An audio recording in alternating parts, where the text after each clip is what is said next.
चलो चलो जल्दी चलो, दौड़ के आओ, सत्संग का समय हो गया।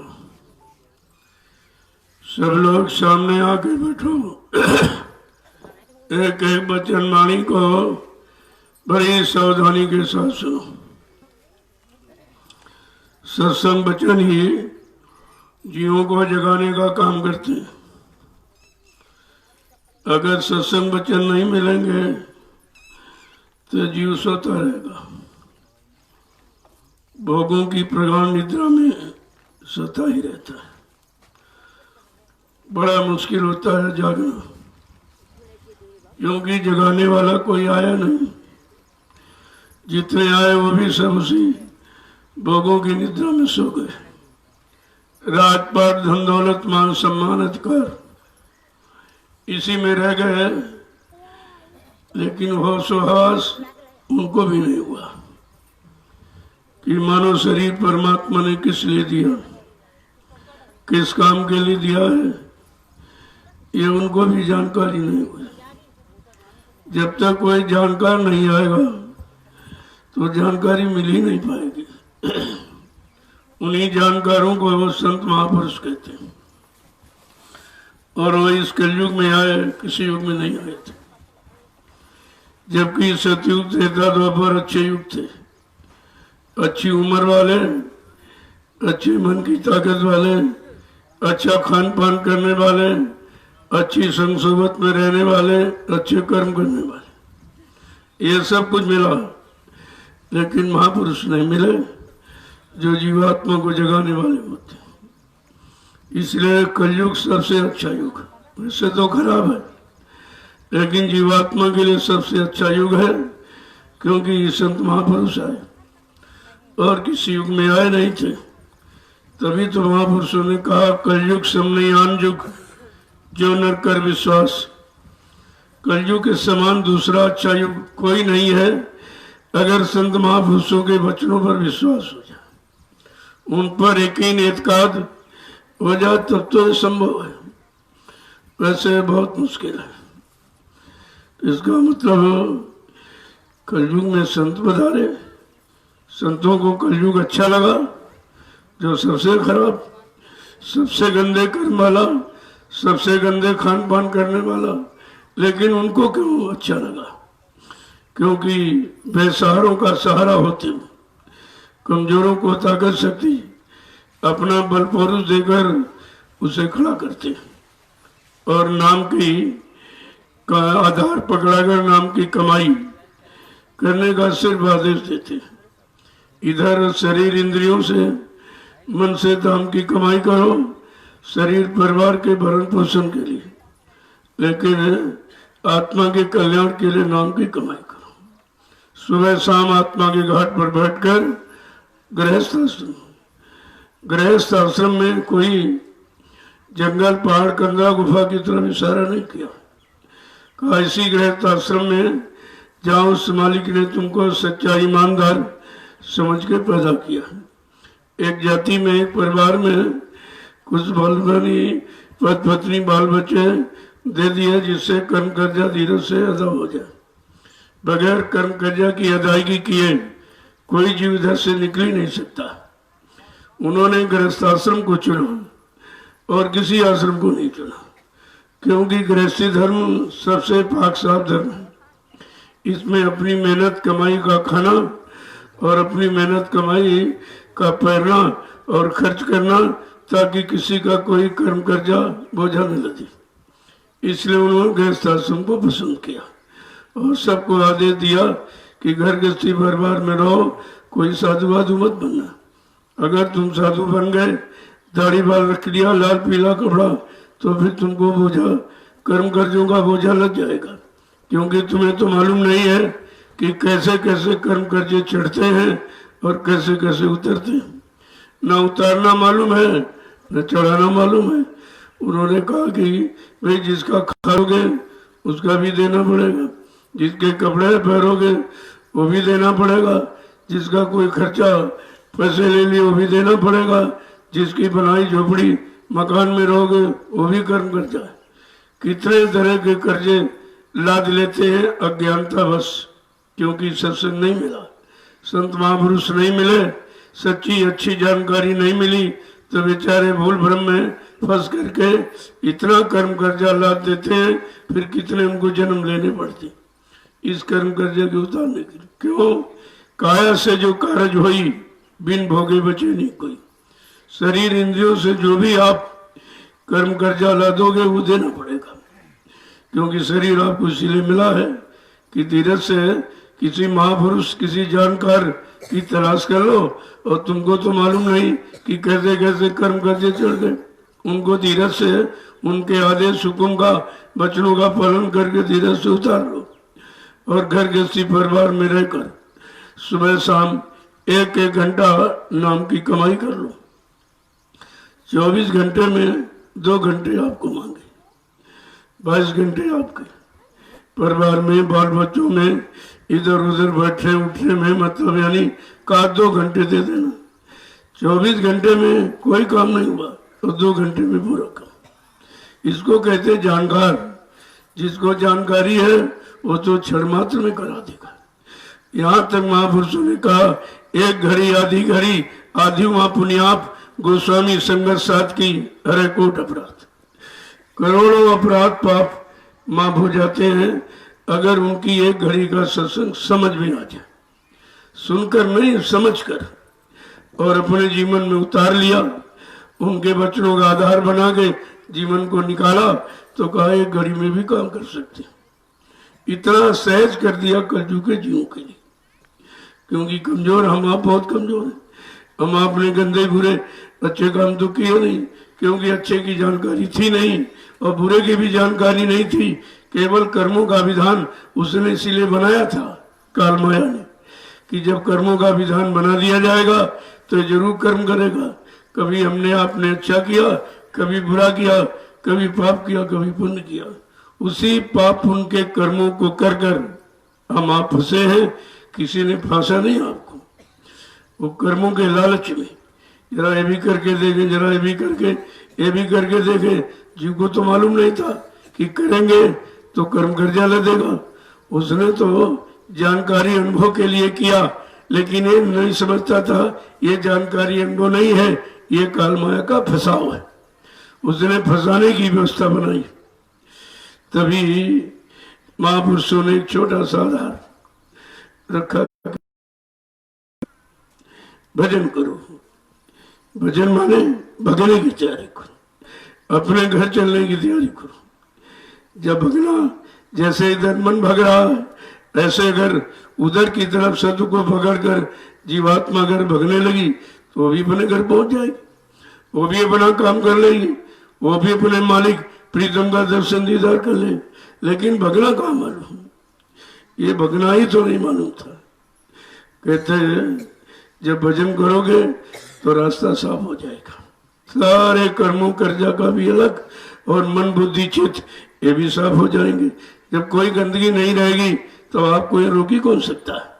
केवल कर्मों की गंदगी ही रोके, जिसको हम आप जानते नहीं थे। कर तो डाला लेकिन करने का फल नहीं मालूम था कि अच्छा है कि बुरा है, कि पाप है कि पुण्य है, कि शुभ है कि अशुभ है, कौन है क्या है, कुछ नहीं मालूम था। उसने इतना अंधकार पैदा कर दिया, ज्ञानता मतलब यानी कर्मों के जाल की, उसी में हम लोग से फंस गए। कितना समय युग कल्प निकल गया, निकल नहीं पाई अभी तक की बात। और जब अवसर मिला तब का ये खुजली लग गई। खुजली जैसे कहीं खुजली शरीर में होती है तो जितना खुजला और बढ़ती, खुजलाने से शांत नहीं होगी, बढ़ेगी। इसी तरह ये भोगों की खुजली, इस भोगों की खुजली ने इतना तुम्हें तबाह और परेशान कर दिया कि आप ये समझ ही नहीं पाए कि हम ये कर क्या रहे। हमारी अच्छाई का है कि बुराई का है, कि निकलने का है, कि फंसने का है, अटकने का है, भरमने का है, कुछ नहीं मालूम। इसीलिए कहा कि जब संत महापुरुष मिलेंगे उनसे जानकारी मिलेगी, जानकारी को मिल जाने पर तुम उनके वचनों पर विश्वास करोगे।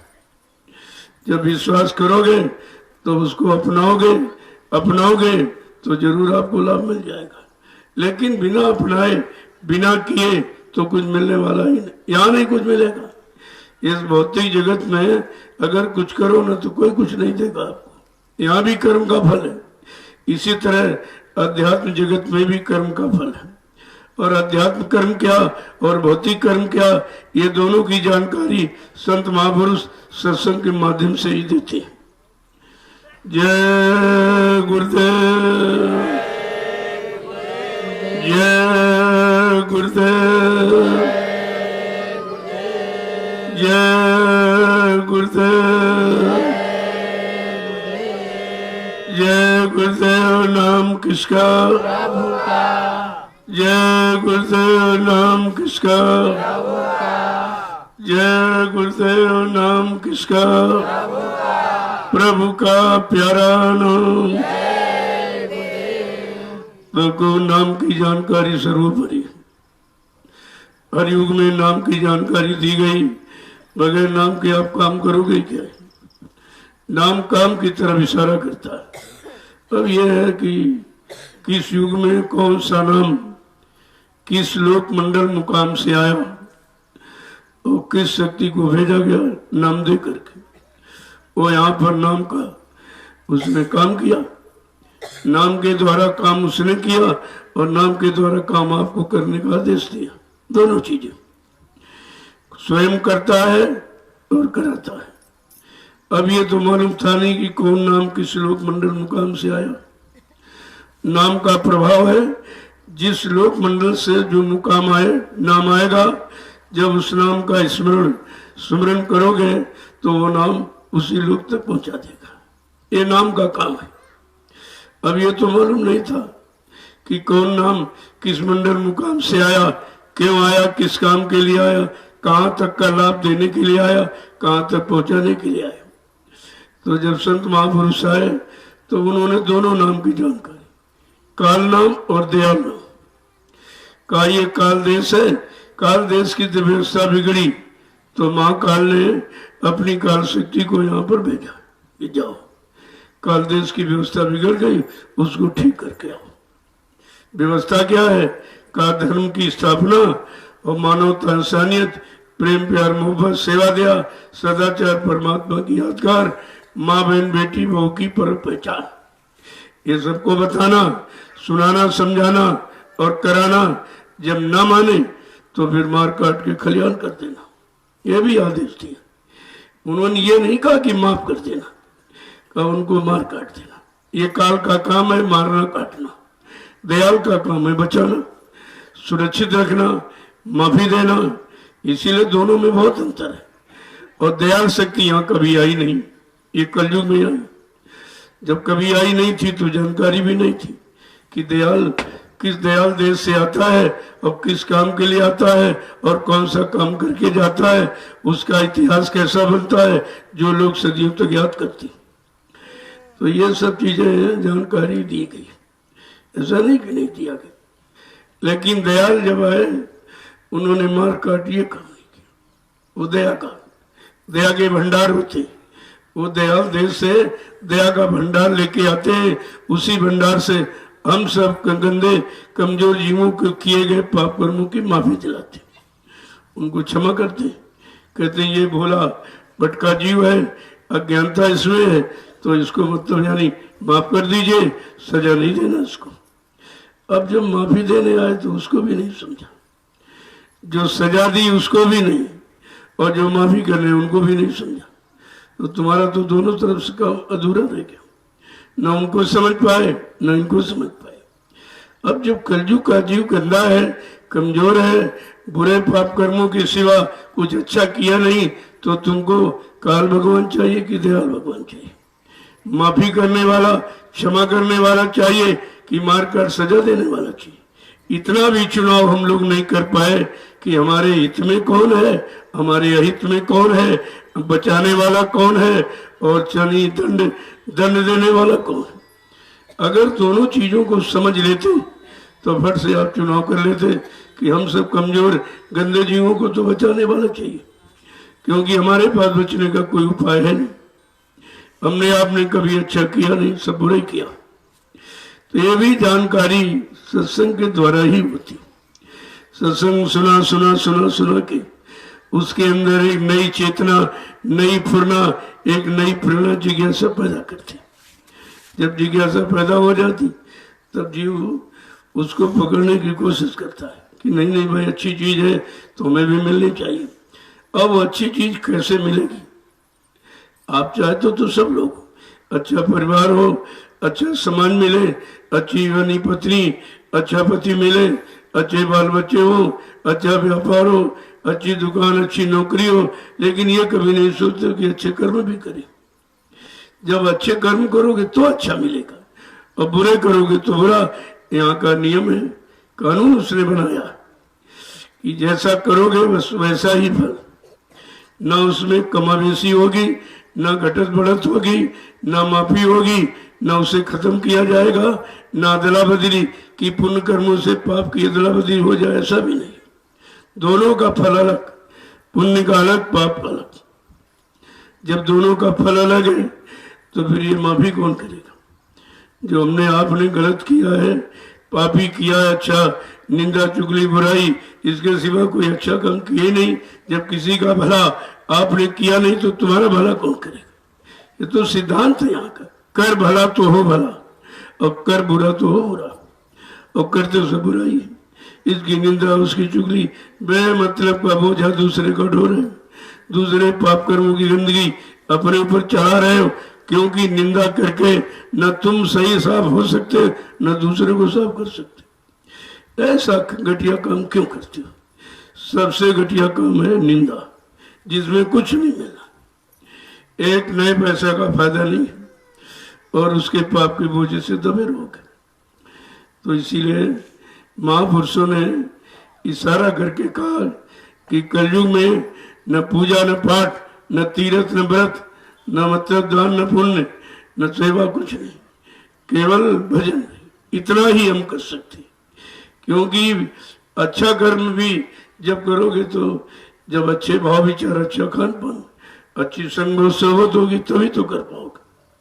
तो कहा कलयुग का जीव नहीं कर सकता, क्योंकि ये भी सब सफाई से होते। निर्मल मन जन सो मोहि पामे और मोह छल छिद्र कपट नहीं पावे। काम तो हमको कौन पाएगा? जिसका मन निर्मल पाक साफ पवित्र होगा। न धन वाला, न बल वाला, न बुद्धि वाला, न जात वाला, न रूप वाला, न मंदिर बनाने वाला, न मस्जिद बनाने वाला, न पूजा करने वाला, न गंगा नहाने वाला। काम को कौन पाएगा? जिसका मन निर्मल पाक साफ पवित्र।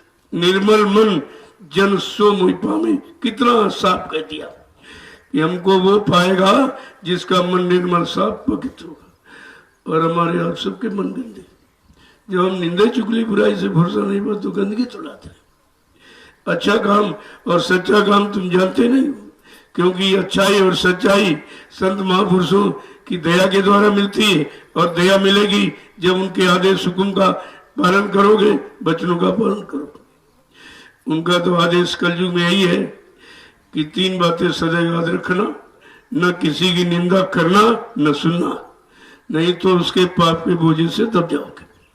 इतना तुम नहीं, तुम अपने पाप नहीं है अदा कर पाओगे, और दूसरों का निंदा करके लाद रहियो कौन अदा करेगा? ये तो इतना भारी बन जाएगा, कितने जन्म आपको लेने पड़ेगा। और कहा कम खाना, यानी उतना खाओ जितना हजम कर सको, मशीन स्वस्थ रहे और अच्छा ब्लड खून बनाए और अच्छे विचार पैदा हो जाए। और गम खाना, कलयुग में बर्दाश्त करना, ये बहुत कठिन है, क्योंकि बर्दाश्त क्षमता हमारे आप में है ही नहीं। हमने आपने बर्दाश्त क्षमता की बात सुनी नहीं, और सुनी तो मानी नहीं, और मानी तो अपने जीवन में अपनाई नहीं, वो भी चीज नहीं हो पाई। इसीलिए कहा बर्दाश्त क्षमता किसको होती है? घाम ओस धरती सहे और सहे बन रहा है, और कटक वचन साधु सहे और हम सहे न जाए। जैसे धूप, आंधी, तूफान, ये धरती और बनाए पेड़ पौधे बर्दाश्त करते, इसी तरह कड़वे वचन केवल साधु ही बर्दाश्त कर सकता।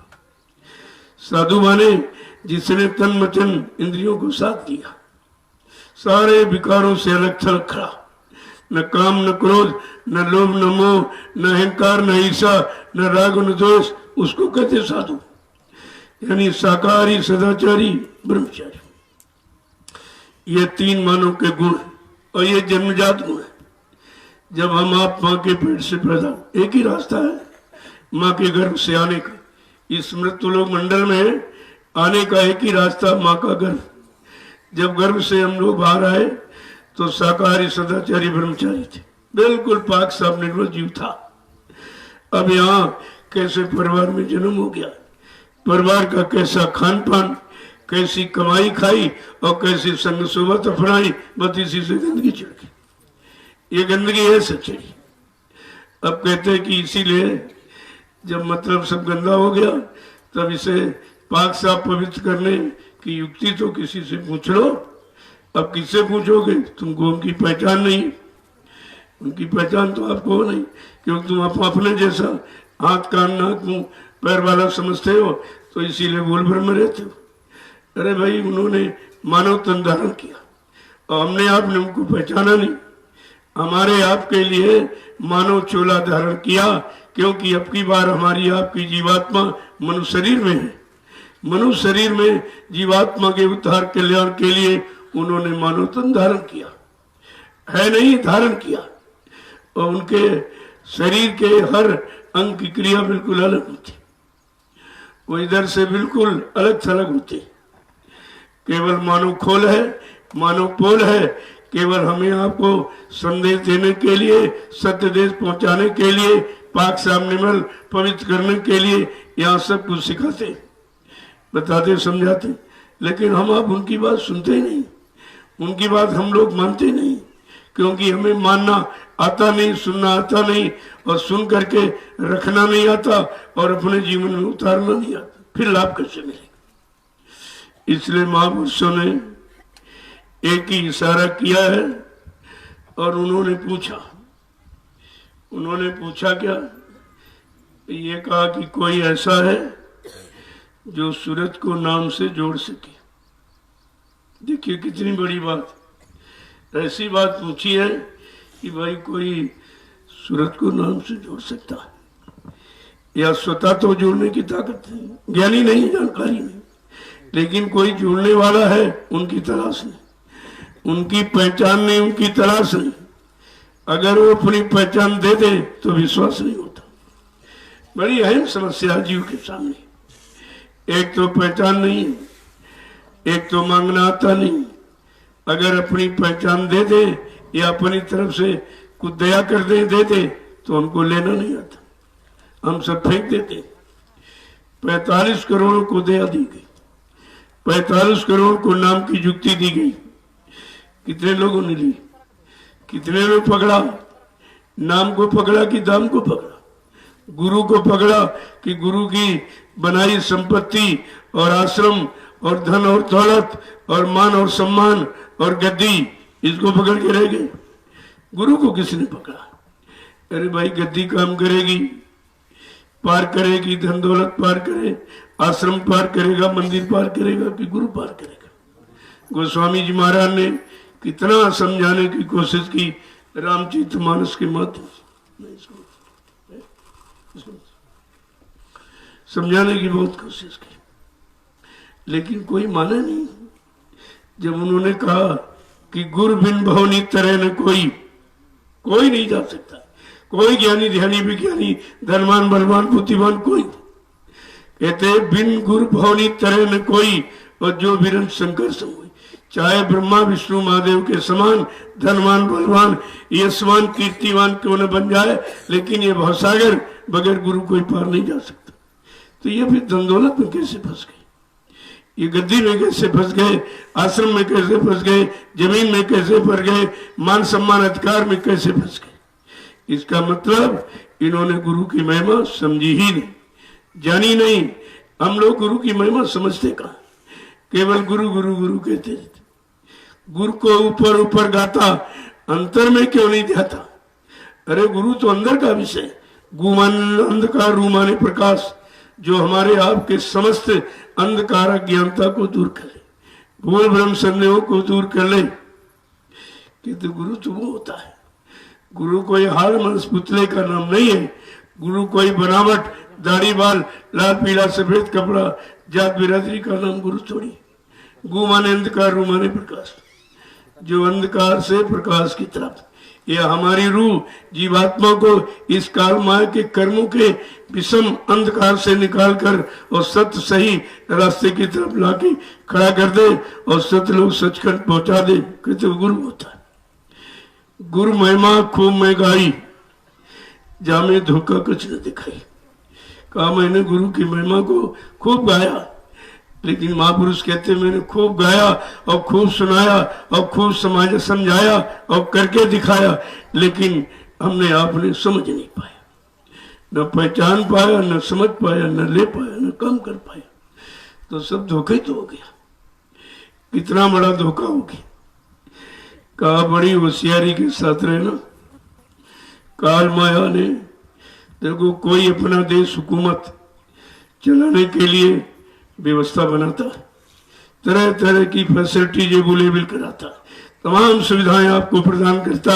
उन्हीं सुविधाओं में हम आप फंस जाते, उन्हीं सुविधाओं में फंसते, जबकि वो सुविधा एक धोखा है, सुविधा उसका जाल है। हम लोग उसको सुविधा समझते कि हमारी मदद कर रहा, हमारी व्यवस्था कर रहा। अरे तुम्हारी व्यवस्था नहीं कर रहा, वो अपने इसी में फंसाने की व्यवस्था कर रहा कि हमारे हुकूमत, हमारे अधिकार में, हमारे देश में जीव कैसे फंस के रहेगा ताकि मेरा शासन सुचारू रूप से चलता रहे।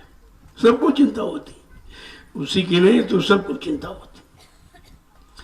तो कहा कि बड़ी होशियारी के साथ रहना। ऐ संत मत के प्रेमियों, बहुत होशियारी के साथ। एक काल माया का देश है, उसने ऋषि मुनि, योगी महर्षियों, अवतारी शक्तियों, ब्रह्मचारियों, ज्ञानी विज्ञानी को नहीं निकलने दिया। तुम्हारी क्या आस्ती, तुम तो कुछ जानते नहीं। फंसने के सिवा हम लोग कुछ जानते नहीं। हम लोग जगह जगह फंस जाते, कभी मान में, कभी सम्मान में, कभी सामान में, कभी अधिकार में, कभी पदों में। ये फंसने का तो जाल है। उस जाल को हमने आपने अपनी सहूलियत, अपना मान सम्मान समझ रखा, ये धोखा हो गया। तो गोस्वामी जी महाराज ने जो अभी कलयुग में आए, लगभग 550 वर्ष, जिन्होंने रामचरितमानस के माध्यम से हम सबको जगाने की कोशिश की और काल माया के देश में फंसना नहीं, ये भी सब बताया। क्योंकि हमदर्दी केवल संत महापुरुषों को होती, किस लिए कि जीवात्मा मुनि की। अरे अपने बच्चों को, हर माँ बाप को हमदर्दी होती, पड़ोसियों को कौन सी हमदर्दी होती। तो ये भी हम नहीं समझ पाए कि वो हमदर्दी है कि मतलब यानी हमको उधर से निकालना चाहते जहां हम फंसे पड़े, अज्ञानता, भूल भ्रम, स्वार्थ, लोभ, लालच में, कर्मों के जाल में हमें निकालना चाहते। लेकिन हम लोग उनकी बात सुनते ही नहीं, सुनते ही तो मानते नहीं, मानते तो अपने जीवन में उतारते नहीं, फिर लाभ से हम लोग वंचित रह जाते। तो गोस्वामी महाराज ने कहा, ऐ संत मत के प्रेमियों, बड़ी होशियारी सावधानी के साथ रहना। ये काल माया का देश तुम्हारा नहीं है। ऐ जीवात्मा सुरत रू, तेरा घर मुकाम मंडल लोक घर केवल सतलोक में। ये तो मतलब यानी काल देश है, ये काल देश है, ये मृत्युलोक है। यहाँ जो भी आएगा उसकी मौत के हवाले होना पड़ेगा, और यही मौत यानी जन्म और मरण उसका देश बसाने का कारण है। हम ऐसे कर्म करेंगे, जन्म लेंगे फिर मृत्यु, फिर जन्म फिर मृत्यु। कभी पशुओं वाले कर्म तो पशुओं में जन्म हो गया, पक्षियों वाले कर्म करते तो पक्षियों के शरीर में जन्म हुआ, और जंगली जानवरों वाले ये आंस मांस खाना, ये मतलब सताना, मारना, काटना, तो उनमें जन्म हो जाता। कभी बहुत गंदे कर्म किए, पाप कर्म किए तो नाली के बदबूदार कीड़ों में। उसमें जीवात्मा बीत जाती। देख जाके देख कि पाप कर्म करने का फल कितना खराब है, अशुभ कर्म करने का फल कितना खराब, तो उसमें भेज देता। बस इसी जन्म मरण के चक्कर में कितना समय हमारा आपका निकल गया और अभी तक हम समझ नहीं पाए, क्योंकि समझने का प्रयास ही नहीं करते, अपनी समझदारी उसमें लगाने लगती। बस उसी तुमने जो अपनी समझदारी लगाई तभी तो फंसे हो, और अपनी समझ मारी, अपनी बुद्धि, ये सांसारिक बुद्धि है, ये भोगों को पाने वाली बुद्धि है और भोगों में निर्णय लेने वाली बुद्धि, इससे तुम्हारा काम कहाँ होगा। गोस्वामी महाराज ने बड़ा साफ साफ शब्दों में लिखा कि काल ने माया को आदेश दिया कि जाओ किसी जीव को निकलने मत देना, तुम्हारी ड्यूटी है, हमारे यहां से किसी को निकलने मत देना, वो जो मांगे सो दे देना। यहाँ का कोई सामान, राज है, पाठ है, धन है, दौलत है, पत्नी है, बच्चे हैं, पति है, अधिकार है, ये सब दे देना, लेकिन घर छोड़ने की बात मत बताना कि ये देश छोड़ के नहीं जाना, यही रहना, तो ये राज बरकरार बना रहेगा। तो कहा, माया को हुक्म दिया कि जाओ तुम अपनी सहेलियों की ड्यूटी लगा। अब माया की सहेली कौन? रिद्धियां और सिद्धियां, 8 सिद्धियां हैं, अरिमा गरिमा लगिमा पराकाम ईसुत और वशीकरण। ये 8 सिद्धियों को भेजती जाओ, जो ये मांगे वो दे देना। कहा कि तुम क्या चाहते हो? अरे भाई, तुमको तो सूरज निकले सूरज बंद हो जाएगा, तुमको हवा चले तो चलो, तुमको पानी बरसे बने, बस इतना अधिकार मिला नहीं, तुम पागल हो जाओ। लेकिन ये नहीं सोचा कि अधिकार है कहाँ, यही रहने का, यहाँ से निकलने का अधिकार नहीं दिया उसने, इसी में रहने और फंसने और करने का और बार बार और जन्म मरण के चक्कर में आने का अधिकार दिया है, निकलने का अधिकार नहीं दिया। तब कहते कि रिद्धियां सिद्धियां क्या काम करती हैं? कहा, समझना बड़ा, सोचना, ध्यान देना। कहते कि रिद्धि सिद्धि बहु प्रेरे भाई और बुद्ध लोभ दिखावे आए। ये तरह तरह की प्रेरणा, प्रलोभन, लालच आपको देती है, और इसी में जीव बेचारा फंस जाता है। वो समझता हमको सब कुछ मिल गया। कहा, वो अकस पिंड, उसकी छाया पड़ती है, प्रकाश नहीं है, और छाया को देखा, कहते हैं हम ब्रह्मास्मि, मैं तो ब्रह्म में आ गया, मैं ब्रह्म को प्राप्त कर छाया में फंस गया, क्योंकि उधर प्रकाश है, वो प्रकाश की छाया इधर पड़ती है, उस छाया को देख करके भ्रमित हो गया। कहते नहीं नहीं, हमको तो ब्रह्म ज्ञान हो गया, मैं ब्रह्मस्थान पा गया, बस इसी भूल भुलैया में नहीं गया। तो कहा कि किस तरह की प्रलोभन देती है, कैसा जाल बनाती है, कैसे फंसाती है। कल बल छल कर जान समीपा, अंचल बात बुझा में दीपा। छल प्रपंच करके तरह तरह के काम करके फंसाने की कोशिश करते। जो तुम्हारे में सदगुरु ज्ञान यानी सत्संग वचनों से कुछ ज्ञान, कुछ चिराग जल गया प्रकाश का, कुछ सत्य का भान होने का, फट से उसको बुझा देगी, बुझा देगी ज्योति को। कलबल चल कर जहां समीपा, अंचल बात बुझा में दीपा। तब तुम्हारा जला हुआ चिराग, ये सदगुरु के द्वारा मिला हुआ ज्ञान और वचनों का यह सब मतलब यानी बुझा देती, खत्म कर देती। लेकिन गोस्वामी महाराज लिखते, ये बचता कौन है इससे? काल माया के जाल से या रिद्धियों सिद्धियों के प्रलोभन से, लालच से कौन बचता?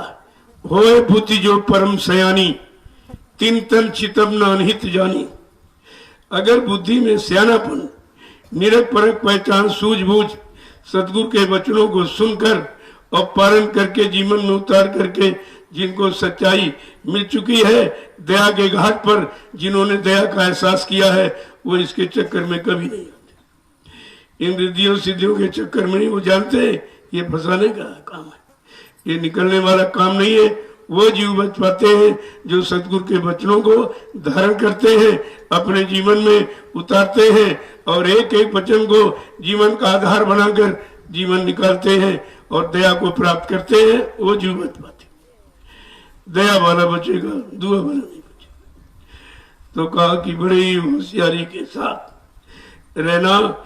उसने एक तो जाल बनाया है और दूसरे उस जाल को यानी जो पहरेदार तुम्हारे आसपास लगा दिए, काम, क्रोध, लोभ, मोह, अहंकार, ये चार पहरेदार, इन्हीं को चार शत्रु माना गया, दुश्मन माना गया, चोर कहा गया, डकैत कहा गया, लूटने वाला, तमाम तरह शब्दों से प्रयोग संत महापुरुषों ने किया है। कहा ये तुम्हारे चारों तरफ पैरा लगा रहे और तुम एक के पैरे से नहीं, तुम काम के पैरे से नहीं बच सकते। उसी ने सबको पागल किया, सबको इसी काम भूत ने तो सबको फंसा लिया। जब एक से तुम छुटकारा नहीं पा सकते हो तो वो चार तो भी और बैठे। कहा ये केवल सदगुरु की दया से, बिन दया छुटो नहीं आसे, चाहे कोटिन करो उपाय, बिना सदगुरु की दया के कोई छुटकारा नहीं पा सकता। चाहे जितना प्रयास यत्न तुम कुछ भी कर डालो। इसलिए समझा के कह रहे हैं, ऐ मन जीवात्मा तुम दोनों मुसाफिर हो। मन तेरा घर तकड़ी धाम है, जीवात्मा तेरा घर सतलोक है। तुम दोनों यहाँ मुसाफिर हो। तो समझा के क्या कह रहे हैं कि मुसाफिर तुम रे ना होशियार, मुसाफिर तुम रहना होशियार। देखो सतगुरुदयाल के एक वचन कितनी चेतावनी, सतर्कता हमारे आप में पैदा करते, क्योंकि हम आप उन्हीं के जीव हैं। अपने जीवों को सबको चिंता होती। कैसे समझा रहे हैं कि मुसाफिर तुम रे ना होशियार, मुसाफिर तुम रहना होशियार। ठगों ने आन बिछाया जाल, ठगों ने आन बिछाया जाल। जरा सा भी लवालिश नहीं रखते, बिल्कुल स्पष्ट कहते हैं, ऐ मुसाफिर, ऐ मन जीवात्मा, तुम दोनों बड़ी होशियारी के साथ रहना। काल ने चार ठग तेरे पीछे लगाए, 5 काम, क्रोध, लोभ, मोह, अहंकार, ये 5 ठग तेरे पीछे लगा दिए। और कोई ऐसा नहीं जिसकी ठगाई से तुम बचो। उनमें इतना होश है, इतनी ताकत है, इतना आकर्षण है कि आपको अपने फंसाव से निकलने नहीं देंगे। आगे क्या करें, कहते अकेले मत जा नाई से राह, अकेले मत जाना इस राह। अकेले मत जा नाई से राह, अकेले मत जाना इस राह। गुरु बिन नहीं होगा निर्वाह, नहीं होगा निर्वाह। गुरु बिन नहीं होगा निर्वाह।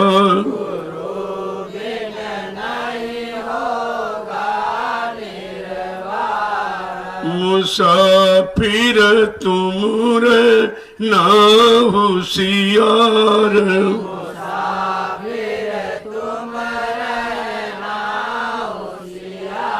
कहा इस रास्ते पर अकेले मत चढ़ो, क्योंकि वो ठग है, 5 तुम्हें ठग लेंगे। कहते गुरु के बिन तेरा निर्वाह गुजारा नहीं होगा। कहा गुरु को अगर साथ में ले ले तो ये काम, क्रोध, लोभ, मोह, अहंकार ये बहुत डरते हैं। काम, क्रोध, लोभ, मोह छोड़ भगे मैदान, ये मैदान छोड़ के भाग जाते हैं। कब, जब सदगुरु को साथ में ले लो। साथ का मतलब उनके वचनों को 24 घंटे हर वक्त याद रखो। गुरु के सिर पे राखिए चलिए आज्ञामान, तादास को 3 लोग बहना है। का गुरु के वचनों को जब सिर माथे रखोगे और अपना जीवन वचनों के अनुसार निकालोगे, कहा 3 लोग में तुम्हारा कोई बाल बांका नहीं कर सकता। कितनी बड़ी ताकत शक्ति देते हैं। तो कहते हैं अकेले मत चलना, बड़ा टेढ़ा मेढ़ा रास्ता उसने बनाया है, तुम फंस सकते हो, निकल नहीं सकते हो, क्योंकि ये 5 ठग चोर तुम्हें ठगने के लिए जगह जगह बैठे हो। कहा गुरु के बिना तुम्हारा गुजारा निस्तारा नहीं होगा।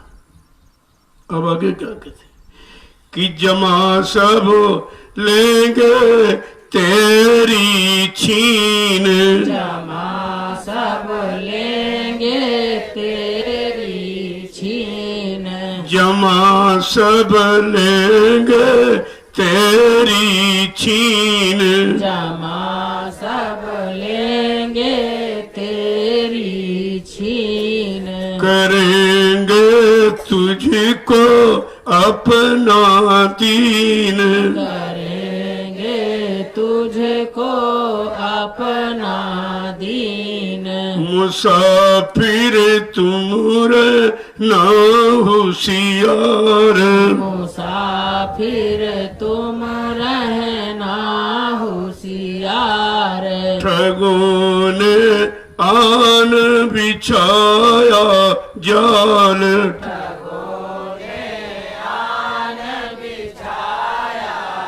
मेरे जो भी थोड़ी बहुत पुण्य कर्मों की कमाई जमा की सब छीन लेंगे, फिर तुमको अपना दास गुलाम बना के रखेंगे, फिर तुम कहीं के नहीं रहोगे।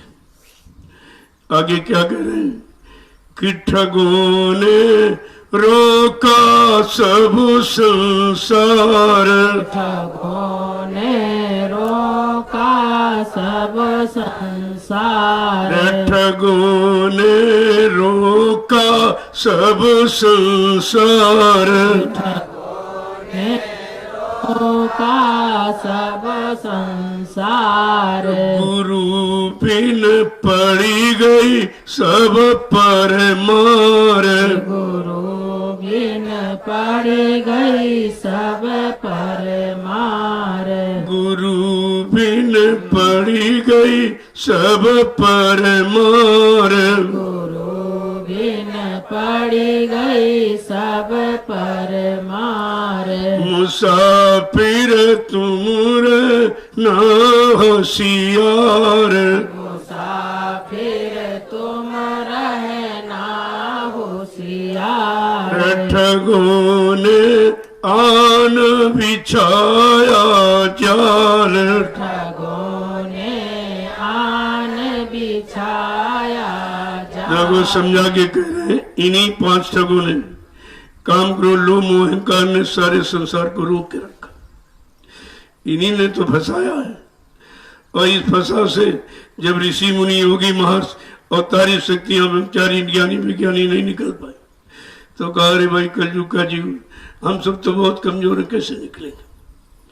कहते हैं कि ठगों ने रोका सब संसार, किस कारण कि गुरु बिन इन्होंने सब पर मार मारी, काम ने अपनी मार, क्रोध ने अपनी मार, लोभ मोह अहंकार सब ने अपनी मार तुमको मारी है और किसी ने रोक नहीं पाया, क्योंकि इनसे बचना जीव के बस की बात नहीं है। कहते गुरु बिना सच्चे गुरु के काम क्रोध लोभ मोह अहंकार से कोई बच ही नहीं सकता। आगे क्या कहना, मान लो कहना मेरा यार, मान लो कहना मेरा यार, मान लो कहना मेरा यार, मान लो कहना मेरा यार, संग इन पतजना पकड़ किनार, तजना पकड़ किनार, संग इन तजना पकड़ किनार, संग इन तजना पकड़ किनार, मुसाफिर तुम रे ना होशियार, मुसाफिर तुम रहना होशियार, ठगों ने आन बिछाया जाल, ठगों ने आन बिछाया जाल, मेरा कहना मान लो, इन 5 का संग छोड़ करके एक किनारा पकड़ लो जो सतगुरु ने बताया, नाम का किनारा पकड़ लो। ये सब ये सब मूर्छित हो जाएंगे, सब हट जाएंगे। नहीं तो एक को जीतना मुश्किल। काम ने तो सारे संसार को नचा के रखा है और सब इसी में फंसे पड़े। काम एक ऐसा, कहते हैं काम क्रोध मद लोभ की जब तक मन में खान, गोस्वामी पंडित मूर्ख हो दोनों एक समान, कोई अंतर नहीं होगा। ये विद्वान विद्वान धनवान बलवान बुद्धिमान ये सब पांचों से मुक्त कहा, इन्हीं में फंसे पड़े और इन्हीं में फंसकर अपने को सर्वश्रेष्ठ कह रहे। बेचारों को कुछ नहीं पता आगे क्या करें। एक एक बात को देखो कैसे समझा के कह रहे हैं कि मेरा कहना मान लो, इन पांचों से अपना किनारा करो। इन्होंने तो सारे संसार को रोक के फंसा के रखा है, तुम मेरा कहना मानो और इनसे सबसे किनारा करो। और जो मैं युक्ति दे रहा हूं नाम की, इस नाम की कमाई में लग जाओ तो ये तुम्हारे से दुख दूर हो जाएंगे। जैसे नाम की युक्ति तुम्हारी पूरी हुई और जैसे कुछ अनुभव प्राप्त हुआ और कुछ मिला तो ये काम क्रोध लोभ मोह छोड़ भगे मैं तो। कहते कि साधु साधु ऐसा चाहिए जैसा शुभ स्वभाव, सार सार को गैले थोथा देवड़। के साधुता का परिचय है, ये साधु की पहचान है कि सार सार को गहता। और यहाँ सब निंदा चुगली बुराई में फंसे पड़े, गंदगी उठा रहे। ये बेचारे साधु कब बनेंगे? ये सात्वा विचार इनके अंदर कैसे आएगा? ये पाक साफ निर्मल पवित्र अपने मन बुद्धि चित्त को कब बना पाएंगे? क्योंकि इसी से फरसन नहीं। आगे कह रहे हैं एक एक चीज को देखो, गुरु बिन और न कोई रखवार, गुरु बिन और न कोई रखवार, गुरु बिन और न कोई रखवार, और न कोई रखवार। कहूँ मैं तुझसे बारंबार,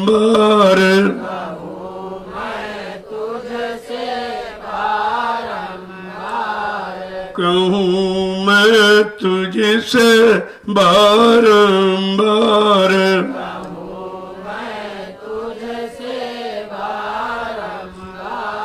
मुसाफिर तुम रहना होशियार,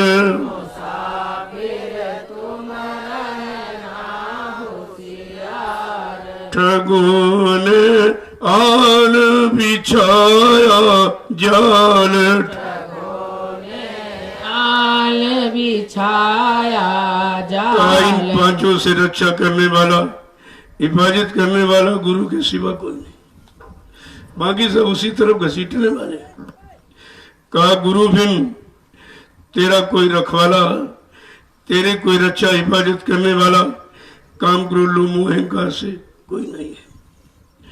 और क्या कह रहे हैं कि ये तुम्हारी रक्षा हिफाजत उन्हीं के द्वारा होगी। मैं बारंबार ये समझा के कह रहा हूं कि यहाँ तुम्हारा कोई हितैषी, कोई हमदर्द, कोई रक्षक नहीं है।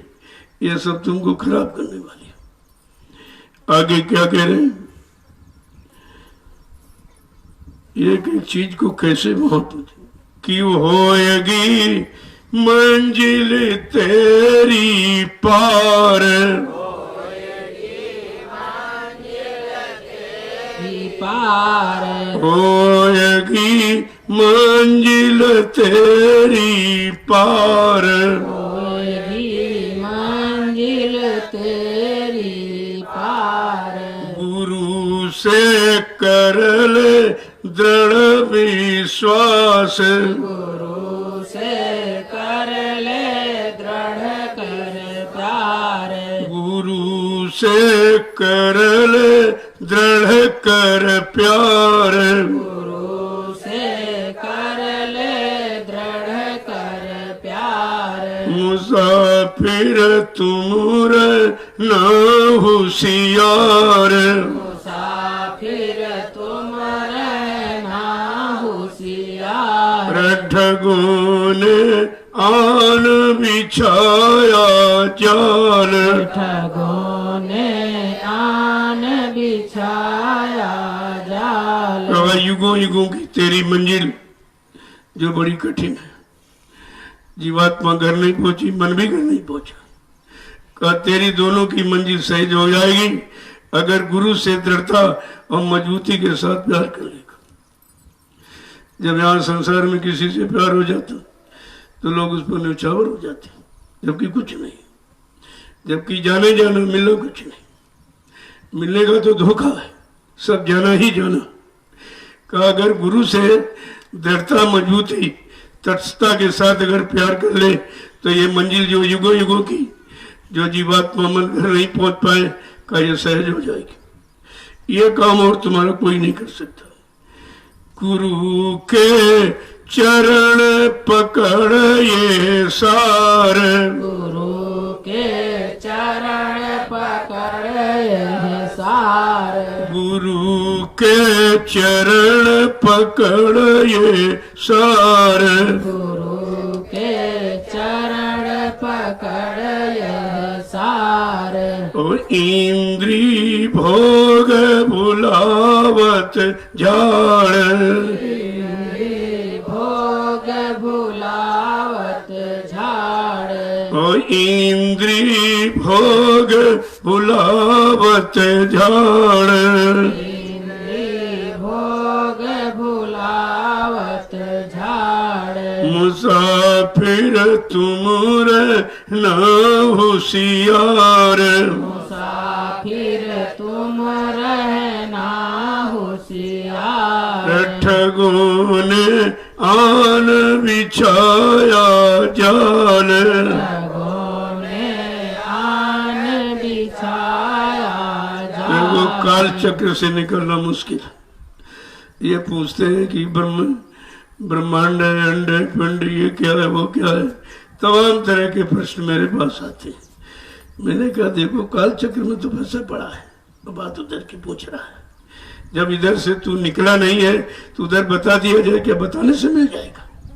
पहले इधर से निकल तब उधर की बात पूछ, और फिर निकल करके पूरी दृढ़ता मजबूती हो जाए कि दोबारा फिर तो नहीं लुढ़क के उसी में आ जाएगा, फिर तो लोग देख के तो नहीं ललचाएगा, फिर तो नहीं फंस जाएगा।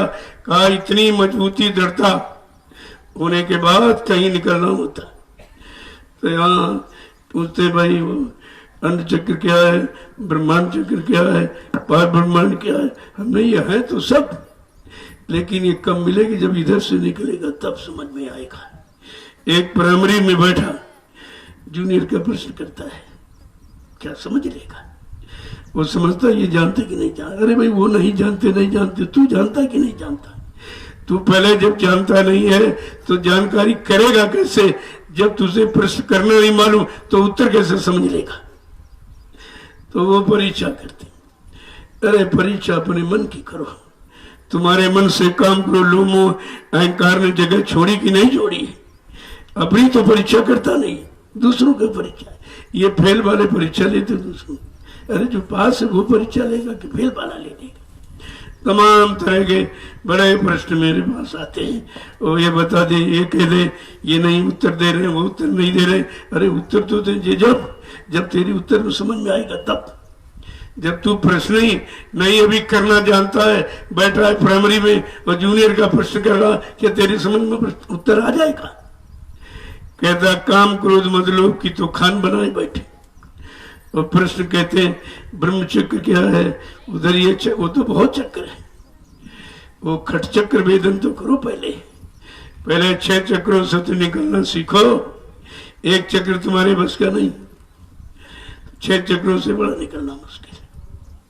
कहा इसीलिए नीचे गुदा चक्र और उसके ऊपर नैनी मतलब इंद्री चक्र। इंद्री चक्र से तो कोई नहीं निकल पाया, सब इंद्रियों के वशीभूत है। उसी इंद्री चक्र में सबको फंसा दिया गया।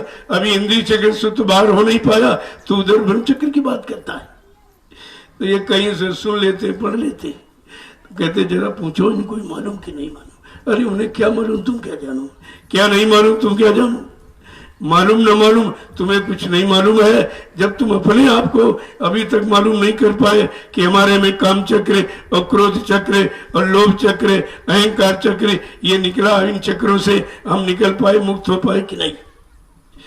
आगे क्या कह रहे हैं समझा के देखिए कि यही है ठगिया करते ठगार, यही है ठगिया करत ठगार, यही है ठगिया करत ठगार, यही है ठगिया करत ठगार। कहे राधा स्वामी तो ही पुकार, कहे राधा स्वामी तो ही पुकार, कहे सतगुरु स्वामी तो ही पुकार, कहे सतगुरु स्वामी तो ही पुकार। प्रेमियों राधा स्वामी कोई आदमी इंसान का नाम नहीं है। राधा माने जीवात्मा, स्वामी माने मालिक। जिनको अनामी महाप्रभु ने जीवात्माओं को मालिक बना के मृतलोक मंडल में भेजा, वो जीवात्माओं को जगाते हैं, अपने जगाए नाम रूपी नौका पर बिठाकर जब इनको भवसागर से पार ले जाते हैं, जो घर पहुंचाता है वो समय का राधा स्वामी ही कहता है। वो तो जीवात्मा को जगाने वाले का नाम राधा स्वामी। यहाँ आदमी इंसान में सब फंस गए, उनमें फंसे। ऐसे कबीर वाले बेचारे, कबीर में, नानक वाले नानक में, ये सब पंथी ये अंत पंथ में चले गए। ये कबीर साहब ने तो संत थे, जब वो संत थे तो तुम महंत कैसे बन गए? संत बनना चाहिए। संत की सीख संत बनने की होती है, और संत का मतलब है जो पाक साफ निर्मल पवित्र करते, तुम्हारे अंदर काम क्रोध लोभ मोह अहंकार सब निकालते, मन बुद्धि चित्त को पाक साफ निर्मल करते और अंत देश घर जाने के काबिल बना दे, उसको संत कहते हैं। ये भी बेचारे नहीं जानते, क्योंकि संत नाम रख लिया और सदगुरु नाम रख लिया और अपना धोखे में, और जो जितने हैं वो सब धोखे में रहेंगे। आगे क्या कह रहे हैं? यही ठगिया, यही पांचों ठग हैं और इन्हीं से निकलना मुश्किल है। और कहते हैं सदगुरु स्वामी बार बार पुकार के कहते हैं, इनसे जो निकला हो उनका हाथ पकड़ो या उनको अपना हाथ पकड़ा दो। ये तो आपको खुद ही समझना पड़ेगा कि हमारी पकड़ मजबूत है कि उनकी पकड़ मजबूत है। आगे क्या कह रहे हैं? एक एक वचन को कैसे समझेंगे? कि चरण में आजा ले संहार, चरण में आजा ले संभाल, शरण में आजा ले संहार, शरण में आजा ले संभाल। नाम संग हो जा होए उद्धार, नाम संग हो जा होए उद्धार, नाम संग हो जा होए उद्धार, नाम संग हो जा होए उद्धार। मुसाफिर तुमरे ना होशियार, मुसाफिर तुम रहना होशियार, ठगों ने आन बिछाया जाल, ठगों ने आन बिछाया जाल। तेरे शरण में आ जा। तू तो कुछ कर नहीं सकता, क्योंकि हमारे आपके बस का नहीं है। हम लोग बलहीन हैं, बुद्धिहीन हैं और साथ साथ में चरित्रहीन भी है। कहते हैं ये बस का नहीं है, तू अगर शरण में आ जा तो मैं ये संभाल कर दूंगा। सब तरफ से, काम से, क्रोध से, लोभ से, अहंकार से, सबसे तेरा बचाव, तेरी संभाल कर दूंगा, लेकिन शरण में आ जा। शरण का मतलब कंप्लीट सरेंडर, आत्मसमर्पण जिसे कहते हैं। जब आत्मसमर्पण कर दो तो तुम्हारा कुछ नहीं रहेगा। जब सब कुछ गुरु को दे दिया फिर आप कुछ कहना भी नहीं कर सकते। एक बार राजा जनक के अंदर इच्छा उठी कि आत्मज्ञान क्या होता है। ये योगी था वो, तो ये अष्टांग योग में तो आत्मज्ञान है नहीं, शरीर का ज्ञान। तो उसके अंदर इच्छा उठी कि आत्मज्ञान क्या है। इसको चाहने के लिए उसने अपने राज्य में मुनादी डुग्गी बिठवा दी प्रचार करा दिया कि जितने भाई बलवान बुद्धिमान हैं जानकार, मैं सबको निमंत्रण दे रहा हूं। जब सब लोग सभा में आ गए तो राजा जनक ने कहा, भाई मैंने इसलिए आप लोगों को निमंत्रित किया है कि मुझको आत्मज्ञान की जरूरत है। क्या तुम्हारे में से कोई आत्मज्ञान दे सकता है? सब चुप हो गए, क्योंकि वो सब बच्चे ज्ञानी थे, कागज पढ़ने वाले, और इनमें 4 वेद 6 शास्त्र, इनमें आत्मज्ञान है नहीं। वो तो शरीर इंद्रियों का ज्ञान है उनमें। इसीलिए तो कहा गया कि 4 वेद 6 शास्त्र ये भी संत मत से बहुत दूर है। संत मताई नहु नहीं जानो, रहे काल के गार। राम कृष्ण दो जग में आए, काल धरे अवतार, और संत मताई नहु नहीं जानो, और रहे काल के गार, तासे त्यागो कृष्ण द्वार। बड़ा स्पष्ट कह दिया। इनके दरवाजे पर तुम्हें क्या मिले? इनको खुद ही नहीं मिला, तुम्हें कैसे मिला थी? संतों ने बहुत स्पष्ट कहा, क्योंकि सत्य कहने में वो डरते नहीं है कि उन्होंने कोई स्वार्थ लोभ लालच तो है नहीं किसी चीज का, किसी वस्तु का। तो वो तो बिल्कुल साफ कह देते कि जितने ये काल धरे अवतार, ये दोनों ने काल अवतार धारण किया, दयाल अवतार नहीं धारण किया। और ये चीज दयाल अवतार के पास मिलेगी कि काम क्रोध लोभ मोह अहंकार का समन दमन कैसे किया गया, ये उनके पास है। वो युक्ति दे देंगे, और जैसे नाम कमाई में जुड़ गए तो इधर सब छूट जाता है। उस नाम की कमाई में इतना सुख, इतना आनंद है, इतना नशा है कि ये सब इधर फीके हो जाते।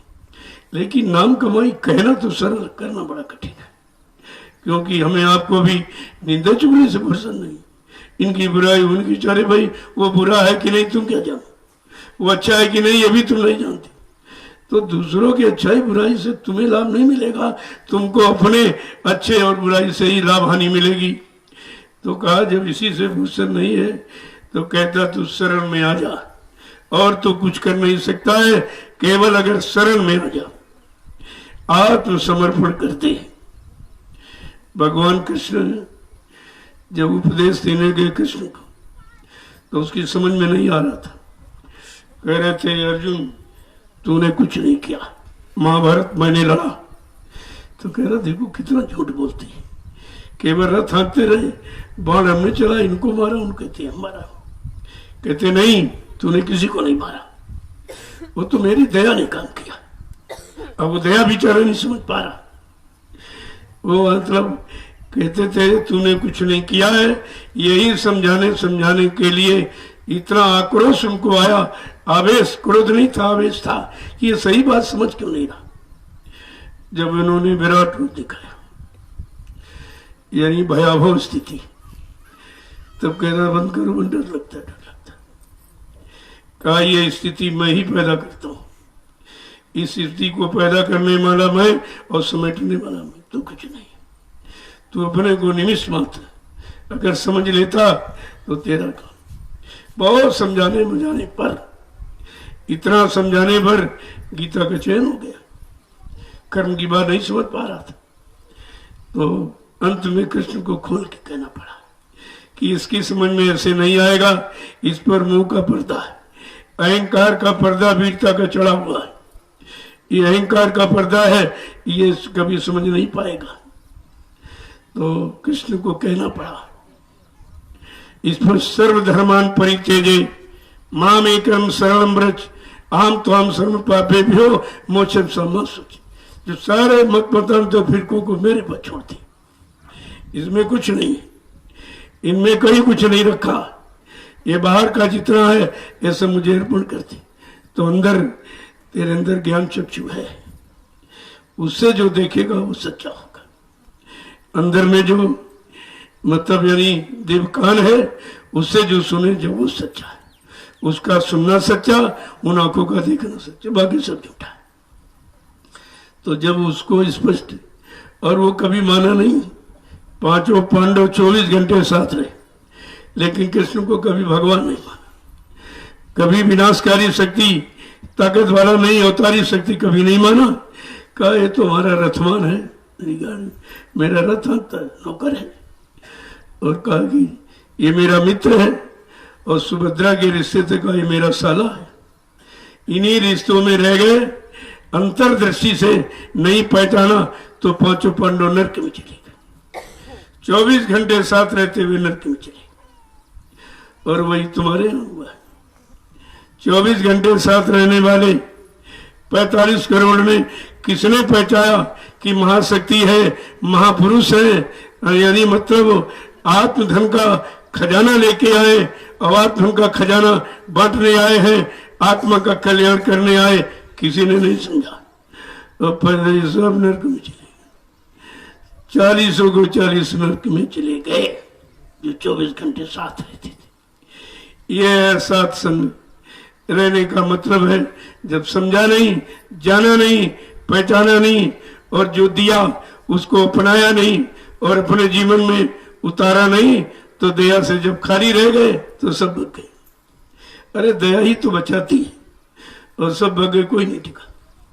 ये सब सामने है आपके परिवार, ये गुरु परिवार का विषय है और सब गुरु प्रेमियों को समझना चाहिए कि गुरु परिवार में भी तो ऐसे हुआ, किसी ने समझा।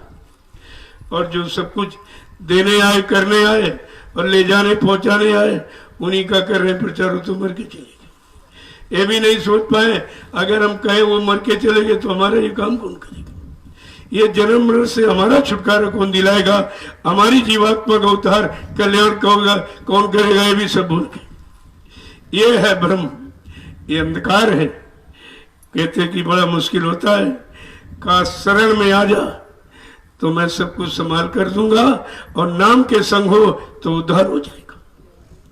ये दोनों काम, संभाल और उद्धार, कि शरण में आ जा तो संभाल और नाम के संग जुड़ जा तो उद्धार हो जाएगा। और ना ये शरण में आए और नाम से जुड़े नहीं, ये दाम से जुड़े।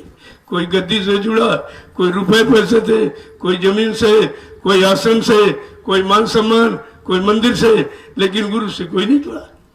शरण में कोई नहीं टिका और नाम को किसी ने पकड़ा नहीं तो काम किसी को हुआ नहीं।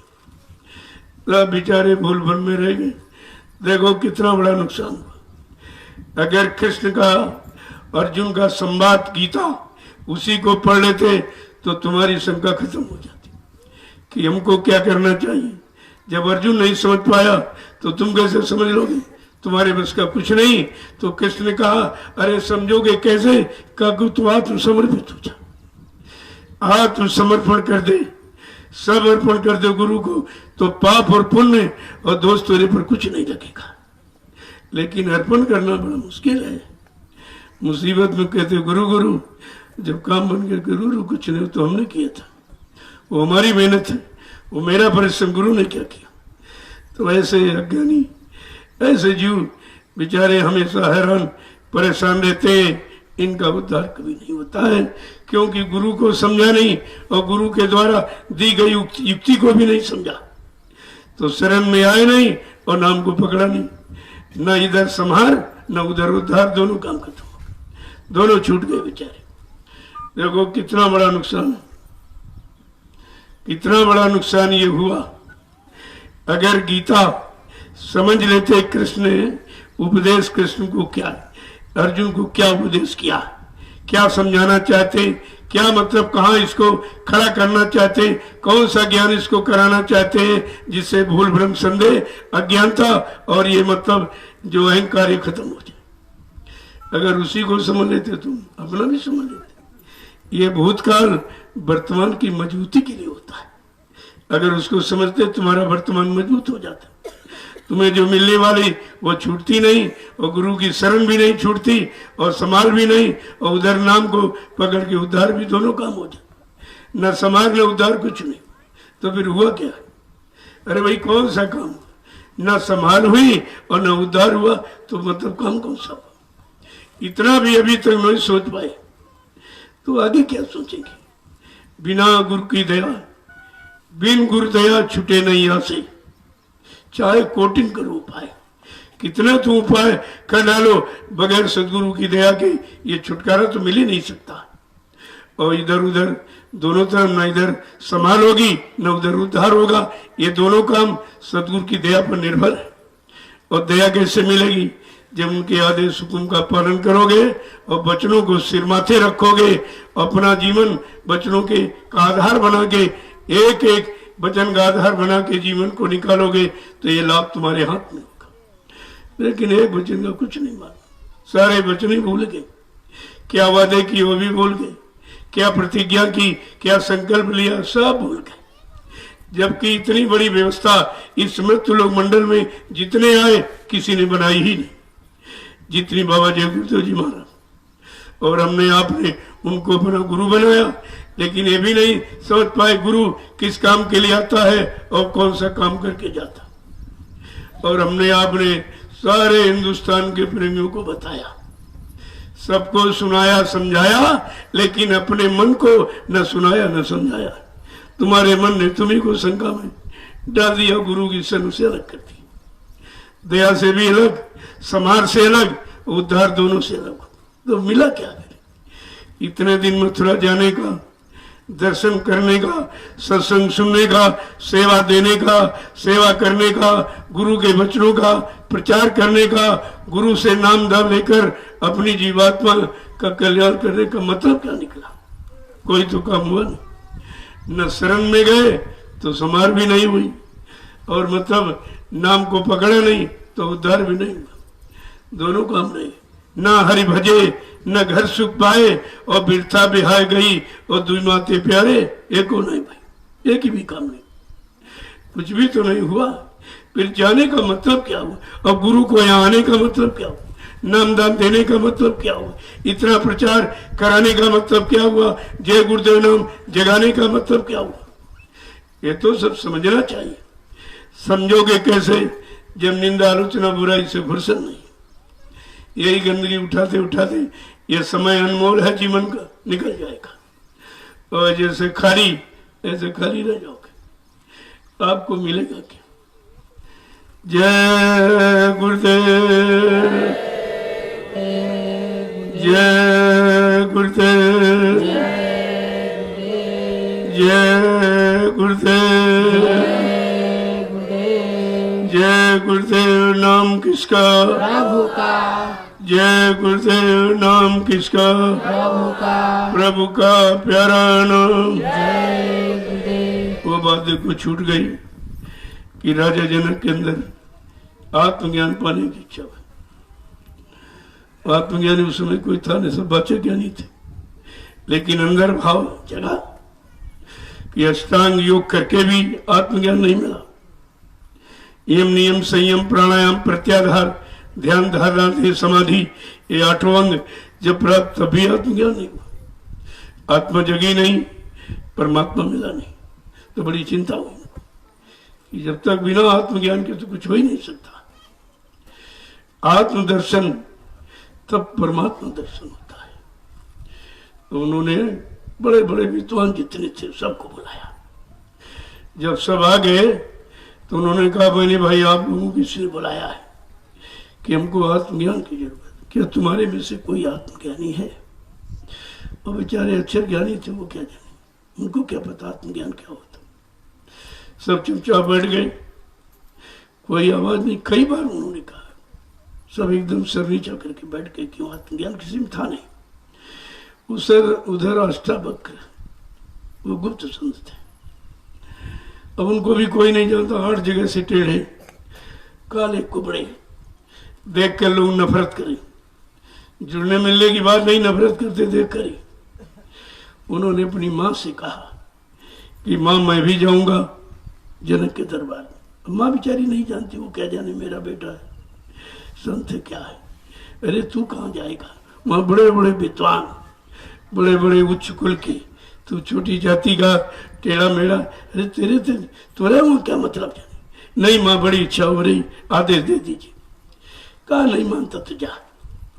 जब अष्टावक्र जी वहां पहुंचे, जैसे सब लोगों ने देखा, बड़ी जोर से हंस पड़े कि देखा ये देखो काला कुबड़ा, ये कहां से आ गया। बड़ी जोर हंस पड़े। तो अष्टावक्र ने कहा, राजन ये चमारों की सभा क्यों बुलाई? एकदम सब स्तब्ध हो गए। कहा ये चमारों की सभा क्यों बुलाई है? का चमारों की सभा का ये सब चमड़े की, मेरे चमड़े की परख कर रहे हैं, ये काला है टेढ़ा है, ये चमार आत्मज्ञान देंगे तुमको। एकदम एक ही बार से सबको घायल कर दिया, सारी बुद्धि फेल, सारा यानी अक्षर ज्ञान एकदम फेल कर दिया एक शब्दबाण से। कहा राजन तू आत्मज्ञान चाहता है, इन चमारों से आत्मज्ञान मिलेगा जिनको केवल शरीर के चमड़े की पहचान है। अरे ज्ञान तो अंदर में बैठा हो, उसके लिए अनभिज्ञ है। तो कहा कि आत्मज्ञान चाहिए। कहा कहना जो मैं कहूंगा करना पड़ेगा। कहा त्रिवाचक करा लिया, 3 बार कहला लिया, जो मैं कहूंगा करना पड़ेगा। क्या करूंगा, मुझे आत्मज्ञान दे दीजिए। कहा चल उतर सिंहासन से। सोने के सिंहासन से उतारा और जहां सभासद की जूतियां पड़ी थी, कहा जाओ उस पर बैठ। इतना बड़ा आदेश कोई राजा मानने का? देखिए, कहा अगर आत्मज्ञान की जरूरत है तो सब कुछ छोड़ना पड़ेगा, मान सम्मान अभिमान सब। यही सारा था। और फट से पना चढ़ के सिंहासन बैठ गए। अब जितने सभासद से सब अंदर अंदर बड़ा क्रोध कर रहे हैं कि नहीं कैसा राजा मूर्ख है, देखिए काला कुबड़ा आया सिंहासन बैठ गया और इसको चप्पल जूतों पर बैठा दिया, इसकी समझ में कुछ नहीं आता। अब क्या दिया क्या लिया हो तो वही जानेगा। यही संत का लेना और देना होता है। और अब अंदर से क्या खींचा, कैसी उनकी खिंचाई की और कहाँ चढ़ा दिया, तो फट से ऐसे करने लगे, कल हाथ नीचे। जब सब कुछ हमको दे दिया तो हाथ जोड़ने का अधिकार तुझको कहा। फिर कुछ खींचा, फिर कुछ दिया, अनुभव करा दिया, तब कुछ बोलना चाहे करा जवान बंद। जब मुझको दे दिया तेरा क्या बोलने का अधिकार नहीं रहा। फिर तिवारा जब फिर कुछ खींचा दिया तब खड़े होकर कहने लगे, कुछ कहना चाहते थे, करा बैठ। जब तन मन मुझको दे दिया तेरा अधिकार का, क्या यही आत्मज्ञान है? जब सब कुछ गुरु को दे दिया तो तेरे पास तेरा कुछ नहीं रहा, तब तू आत्मज्ञान प्राप्त कर लेगा। जब तक कोई गंदगी रहेगी तेरी अपनी निजी, तो आत्मज्ञान पाने का अधिकारी नहीं रहेगा। यहाँ तो सब गंदगी भरी पड़ी है, इनको बेचारों को आत्मज्ञान कैसे मिल जाता? जहाँ गुरु के प्रति गंदगी, ना पहचान न पहचान, वचनों के प्रति गंदगी, वादों के प्रति गंदगी, करनी के प्रति गंदगी, तो इनको कैसे आत्मज्ञान मिल जाता? यही तो बात समझने की थी।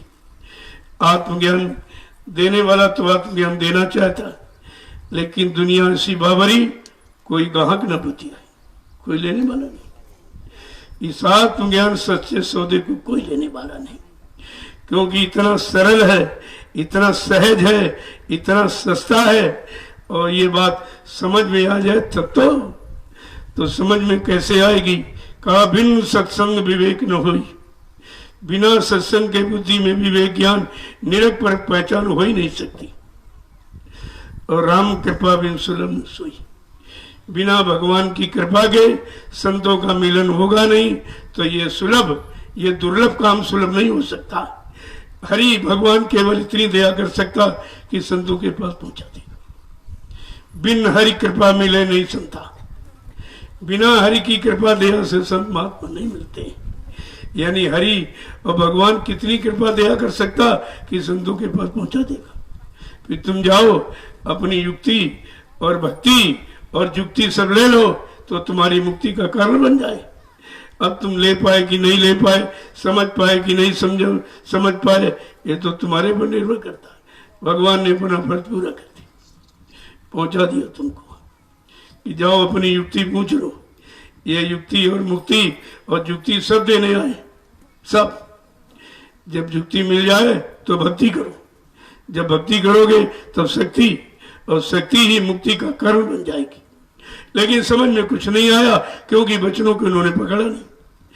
वो तो इस चक्कर में कि ये बाबा बूढ़े हो गए, कभी इधर उधर हो, और संपत्ति मिल जाए, ये जमीन मिल जाए, आश्रम, बहुत मतलब यानी सब सामान दौलत, ये सब हमको मिल जाए, इसी चक्कर में थे। इस चक्कर में नहीं थे कि गुरु की दया मिल जाए, गुरु की मेहरबानी हो जाए और हमको नाम की जुक्ति मिल जाए, और जुक्ति हम ये भक्ति कर लें और जिससे हमारी मुक्ति हो जाए, ये तो कोई चाह नहीं। और 1 मिनट में सबकी परीक्षा, 45 करोड़ की परीक्षा 1 सेकंड में हो गई। देखिए कितना बड़ा जानकार समर्थ महापुरुष, 1 सेकंड का 45 करोड़ की परीक्षा, और किसी की समझ में गुरु नहीं आया, किसी ने गुरु पकड़ा नहीं, गुरु ज्ञान पकड़ा नहीं, और गुरु नाम दिया हुआ वो भी नहीं पकड़ा, और नाम की कमाई कही नहीं, तो जीवात्मा धाम घर पहुंची नहीं, कोई काम नहीं हुआ। तो कितना भारी नुकसान हुआ है, इस पर अब भी कोई विचार नहीं कर रहा। इतना बताने समझाने चिताने के बाद भी किसी की उस तरफ दृष्टि जाती ही नहीं कि हम ये कर क्या रहे, क्या करना था, क्या लगे करन। वो यही अचंभा भारी है, किस काम के लिए गुरु के पास गए और वो चीज न मिली और न ली, न वो भाव बना, न भक्ति हुई, न कोई काम हुआ, तो भारी नुकसान हो गया। अब भी उस नुकसान की तरफ थोड़ी दृष्टि, ये नुकसान है और हानि लाभ जानते ही नहीं कि हानि कितनी बड़ी हुई है, कितना बड़ा लाभ हमारे हाथ से निकल गया, जो कितने जन्मों के बाद अवसर मिला था, तब भूल गए बेचारे, क्या करें। जय गुरुदेव, जय गुरुदेव, जय गुरुदेव, जय गुरुदेव। नाम किसका? प्रभु का।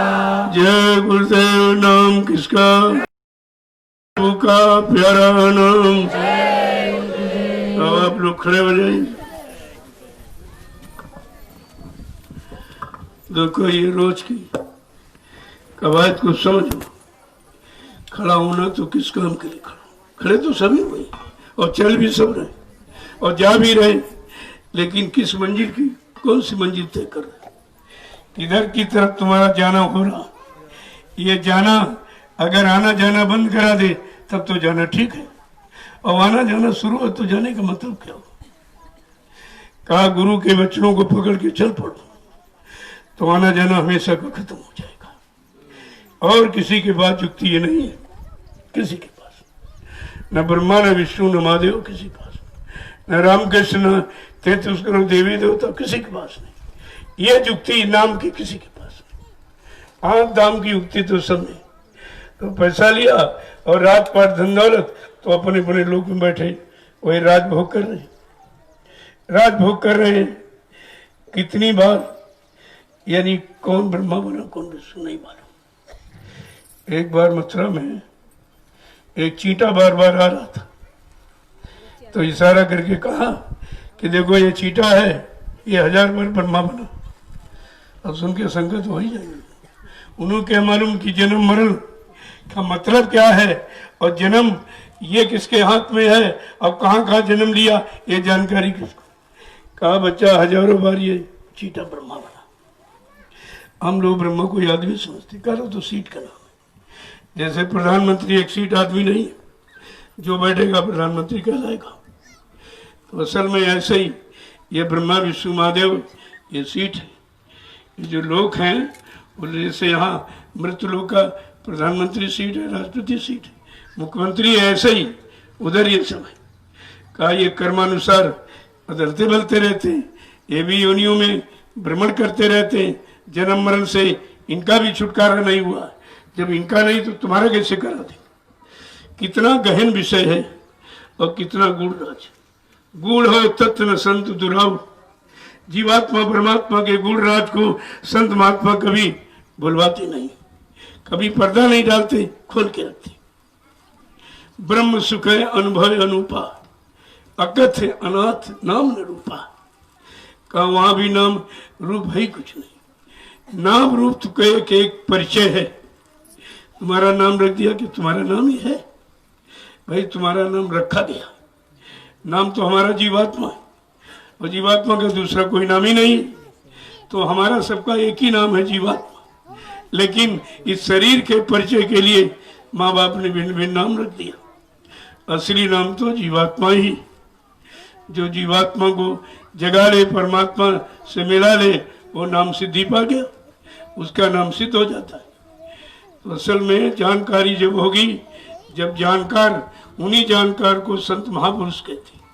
और यहाँ कोई जानकार नहीं है जो इधर की उधर दोनों तरफ की जानकारी, सारे लोक मंडल मुकामों की जानकारी रखता हो, ऐसा सृष्टि पर कोई है ही नहीं। केवल समर्थ मालिक के सिवा कुछ नहीं। इसीलिए उन्होंने वादा किया, ऐ जीवात्मा तू मेरी बात मान ले और संदेश को सुन ले, और संदेश तेरे सत्य देश जाने का है उसे तू मान ले और तो मैं तुझको तेरे घर पहुंचा दूंगा। ये नहीं कहा घर का रास्ता बता दूंगा, कहा घर पहुंचा दूंगा, क्योंकि उन्हें मालूम है ये तो कहीं भी फंस सकती है। जब यहाँ फंस गई कूड़ा कचरा गंदगी में, ऊपर तो सब अच्छे अच्छे लोग, इतने अच्छे इतने सुंदर शरीर अप्सराओं के, वहां तो 1 मिनट आदमी छूटने को कोशिश नहीं करेगा।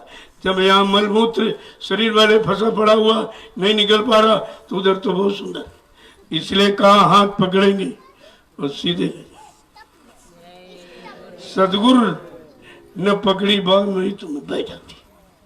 कह रही जीवात्मा अगर सदगुरु दयाल ने समय से अगर मेरा हाथ न पकड़ा होता तो मैं तो बह जाती, किसी लोग में फंस जाती, कहीं अटक भटक जाती, लेकिन उन्होंने सच्चा वादा किया है कि घर पहुंचा कर ही मानेंगे। तो अगर ये वचनों को ध्यान में रखते तो कितना बड़ा काम, इस बड़े काम से सब महरूम हो जाते, खाली रह जाते, किसी को कुछ नहीं मिला।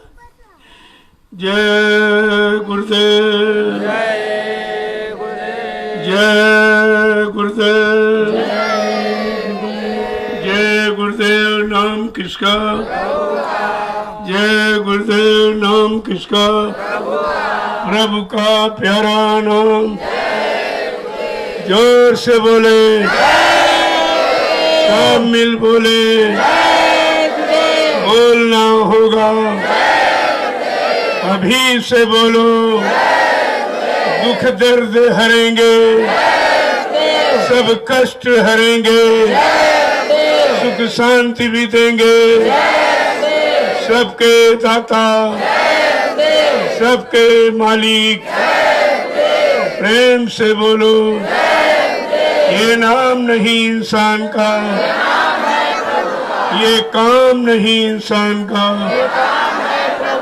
इतना बड़ा परिचय किसी नाम ने दिया ही नहीं। जो कलयुग के जगह है नाम का, ये नाम क्या क्या काम करेगा, ताकि लोग भूल भ्रम में रह जाएं कि शायद सीताराम कर देंगे या राधा कृष्ण कर देंगे या ब्रह्मा विष्णु महादेव कर देंगे या कोई देवी देवता कहते नहीं। ये कलयुग है, कलयुग का जगह है नाम प्रभु। प्रभु की सारी सत्ता है, मृत्युलोक से सतलोक सचखंड तक ये सारी सत्ता प्रभु की है। जब वो सत्ताधारी मृत्युलोक मंडल पर प्रभु नाम लेकर के आएगा, प्रभु नाम का प्रचार कराएगा, प्रभु नाम से हम सब जीवात्माओं को जगाएगा और प्रभु नाम का बेड़ा भवसागर में लगाएगा और जीवात्माओं को प्रभु नाम के बेड़े पर बिठाकर इनको प्रभु धाम पहुंचाएगा, तब ये आवागमन खत्म हो जाएगा। वैसे जाने वाला नहीं है।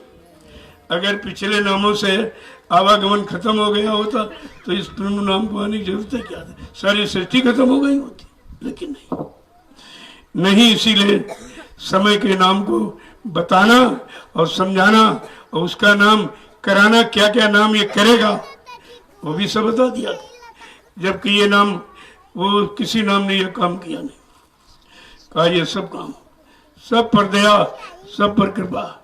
प्रचार भी कैसे थोड़ी, प्रचार करके कहा जन जन की जबान पर जब जय गुरुदेव नाम आएगा, सच्ची स्वतंत्रता का मानो तब आनंद उठाएगा। इसके पहले किसी को कोई आनंद सुख शांति मिलने वाली नहीं है। और कुदरत ने तो नजारा दिखा दिया, सब रो रहे हैं, सब चिल्ला रहे, सारा विश्व रो रहा चिल्ला रहा। कहाँ देवी देवता चले गए, कहाँ ब्रह्मा विष्णु महादेव, कहाँ राम कृष्ण, कहाँ चले गए? अरे वो अपने देश में आज भी बैठे, लेकिन तुम्हारा जो भ्रम था, जड़ता की ममता में जो लोगों ने फंसा दिया था, वो भ्रम सब दूर करा दिया गया। देख यहाँ कुछ नहीं, ये देश भी जड़ है, यहाँ सब जड़ता ही जड़ता, और जड़ता की ममता कभी तुमको चेतन का रूप नहीं दिखा सकती। उसकी ममता करने से चेतन नहीं मिलेगा। और अब की बार पर्चे करा दिया कुदरत, कहा इनमें ताले बंद कर दो, तब ये समझेंगे, ऐसे नहीं समझेंगे, इनमें है कुछ नहीं है। तो देवी में ताला, देवता में ताला, भगवान खुदा में ताला, गुरुद्वारों में ताला। ताले का मतलब अगर तुम अपने घर में बंद हो ताला लगाने दोगे? किसी घर में अगर मकान में आप बंद हैं तो ताला लगाने देंगे? अगर इसमें कोई होता तो ताला लगाने देता। कहते नहीं नहीं, अभी देवी जी ये करेंगी वो करेंगी, ये कर देंगे वो, और जिन्होंने ताला लगाया उनको जुकाम बुखार तो नहीं हुआ, कुछ नहीं हुआ, कुछ भी नहीं हुआ। कहाँ चले गए? ये जड़ता की ममता जिसको संत महापुरुष 750 वर्षों से बराबर बता रहे, किसी की समझ में नहीं आया, अब सब वहीं फंसे पड़े रह गए। अंत में कुदरत को ये फैसला लेना ही पड़ा। जग अंधा पुण्य अंधा, ताते मच गई अधाधुंधा।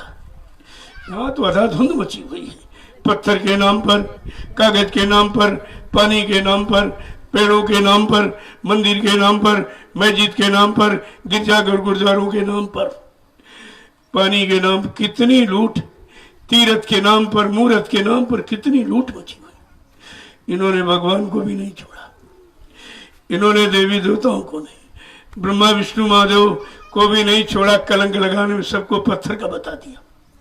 अगर कोई कहे तुम्हारा पिता पत्थर का, तो गाली समझोगी, सम्मान समझोगे? तुम इसे गाली मानोगे कि सम्मान? फिर ये तो निरंतर गाली दे रहे, अपमान ही कर रहे हैं। वो चेतन देश में बैठा कहते नहीं ये पत्थर का है, ये कागज का है, मतलब यानी इस तरह से उसको परिभाषित कर रहे हैं। पहले देखो तो कहा जब संत महापुरुष मिलेंगे और जीवात्मा के जगाने की युक्ति दे देंगे, क्योंकि जीवात्मा जाएगी, शरीर नहीं जाएगा। तुम शरीर की भक्ति करते रहे और शरीर यहीं जला के रख कर दिया, कुछ नहीं कुछ हुआ।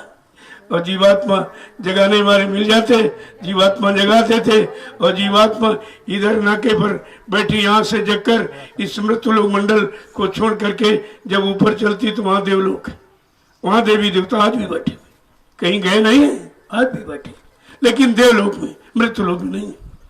ये तो मृत्युलोक है, ये स्थूल लोक है, वो चेतन लोक है। हमसे हम सोचना चाहिए।